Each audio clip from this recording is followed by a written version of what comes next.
ఎందుకది నీకు అక్కర్లేని దాని జోలికి నువ్వు వెళ్ళకు. ఒకవేళ మనసు తొట్టుబడింది అనుకోండి, ఆవిడ ఇవ్వదు.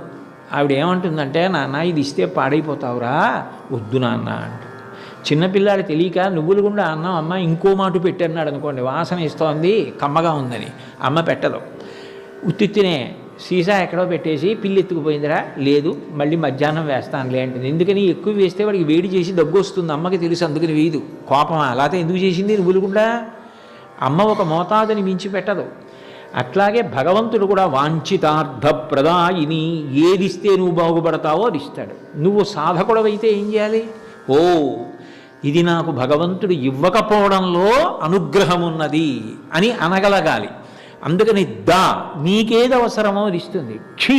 నీ పాపములు నశించిపోతున్నాయి. నశించిపోయినటువంటి కారణం చేత జ్ఞానము కలుగుతోంది. నా